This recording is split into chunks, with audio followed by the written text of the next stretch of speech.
Hello everyone. Now in this video we will discuss how three-wire method is used to measure the effective diameter of any screw thread. Okay. Now first we will begin with this diagram. Okay. See, in this diagram these small circles represent the three wires. Okay. And these two means incomplete rectangles, you can say, these represent the anvils. Okay, the anvils of a screw micrometer. Okay, because you measure like this, you have already learned this. So these are the anvils of a screw micrometer. These are the three wires which are fixed in between the anvil and the thread. Okay, so what is S? S is the distance between the two anvils, you can say. Okay, so S is the distance between the two anvils, which is generally known as distance over the wires. Okay, S is generally defined as distance over the wires, and this is the pitch of the thread. This distance between corresponding points on two different teeth. Okay, and let us say that d, small d, is the diameter of the wire and small r is the radius of the wire. Okay, now what you see here is a magnified version of, say, one tooth. Okay, or two tooth. Okay, we have created a magnified version of this portion and enlarged it here. Understood? Now we have assumed this distance to be h. Okay, that is the distance between you can say the difference between the major diameter and the minor diameter, that is capital H, and alpha is assumed to be the thread angle. Okay, the entire alpha is assumed to be the thread angle, and this much angle is alpha by 2, so this is also alpha by 2. These two are equal, and what we have done is we have constructed a perpendicular from the center of the wire to the point where the wire touches the flank of the thread. These two surfaces are the flanks of the thread. Okay, this wire is resting on the flank near the root. Okay, it is not exactly touching the root, but it is just resting on the flanks. Understood? Now we need to find what? We need to calculate the effective diameter or pitch diameter. Okay, effective diameter is this d, means if you draw a line here and here, okay, the distance between these two lines will give you the pitch diameter or effective diameter.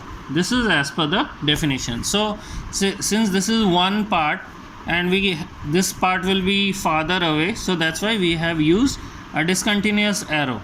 Okay, and S is same. Okay, this much distance, so it will be somewhere downwards, so we can't represent that in a single frame, so that's why we have used a discontinuous arrow. Now first we will consider triangle ABD. Okay, in triangle ABD what we have? AB by AD. Okay, AB is the perpendicular, this is the right angle, so AB is the perpendicular, AD is the hypotenuse. So AB by AD means sine of this angle, so we have written AB by AD is equal to sine alpha by 2. We need to find the distance AD, so AD is AB cosec alpha by 2, and AB is the radius of the wire R. Okay, we already know this, so AD will be R cosec alpha by 2. Understood? R will be known to you. Okay, because you'll be using a wire whose diameter is known. Okay, next we will consider this triangle EDF. Okay, triangle EDF. Now in triangle EDF what we have is EF by ED. Okay, EF by ED will be cot of this angle, so cot of alpha by 2.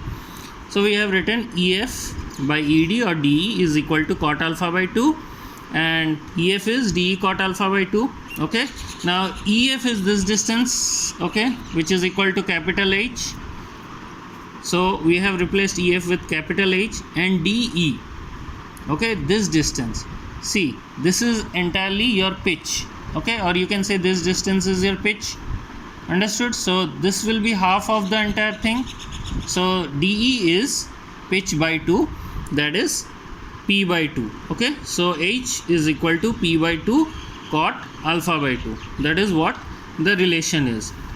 Now we need to calculate CD. Okay, we need to know this distance CD. Ultimately we need this small h.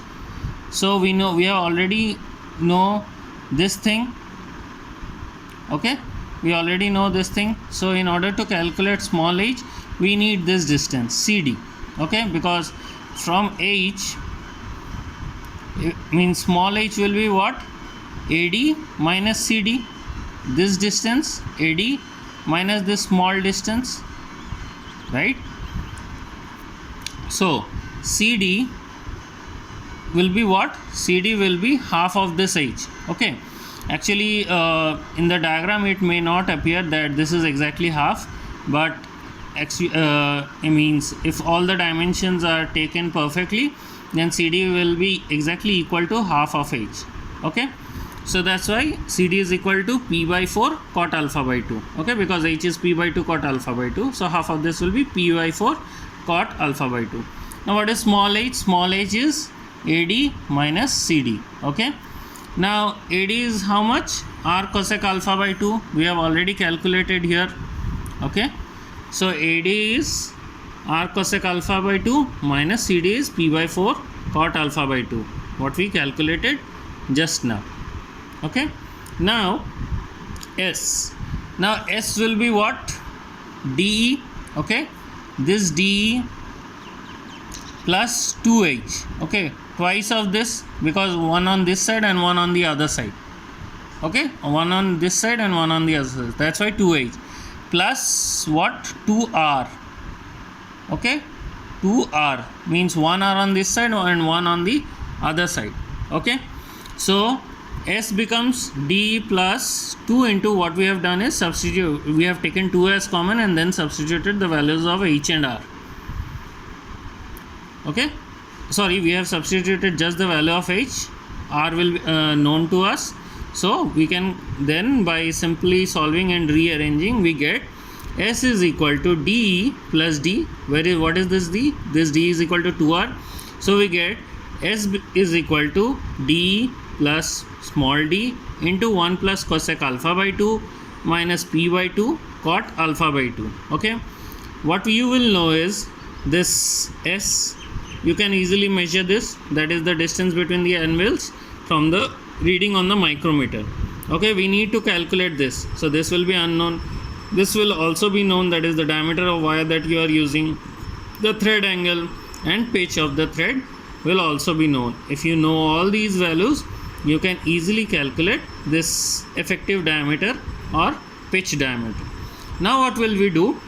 We will just apply this entire equation to different forms of thread. Okay, for example, British Association thread, metric thread.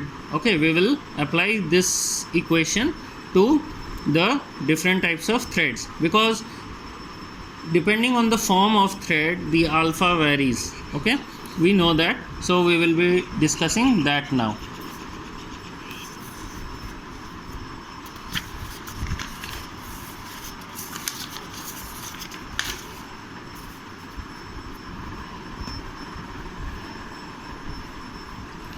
Now let us start with the first one, that is Whitworth thread.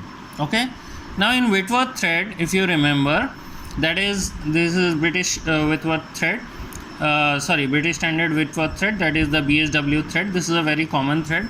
If you remember, that is, if you remember the proportions for a BSW thread, the depth of the thread is 0.64 p. Okay, the depth of thread is 0.64 p, means this distance. Okay, this distance is 0.64 p. Then DE will be equal to D minus 2 into this distance. Why this distance? Why I have written half into 2? Because see, if you see here, you need to calculate this. Okay, this will be what? This minus half of this. Okay, means this this entire thing minus half of this.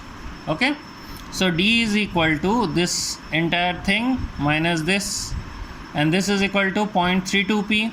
But since it exists on both sides, so DE will be equal to D minus 2 into this thing. Okay, so ultimately it comes down d is equal to d minus 0.64 p. Understood? This d is now unknown to you. So we know that for a BSW thread, alpha is 55 degree, that is the thread angle. Now cosec alpha by 2 we can easily calculate the values, okay, and cot alpha by 2, okay, we keep this. Now we substitute these values to the equation that we have just studied, okay. S is equal to d plus small d into 1 plus cosec alpha by 2 minus p by 2 cot alpha by 2. So from that we find that this is the formula that we are getting, okay. You don't need to remember this formula, you just need to remember this, or you can just remember the process of deriving this that we have just studied, okay. You can remember the diagram and you can easily calculate in rough, okay. So you can easily get this equation and then you can easily substitute these values. You have to remember these values, okay. That is alpha and this depth of thread is 0.64 p. You have to remember these values so that you can get this, okay. This means you can't derive this, you can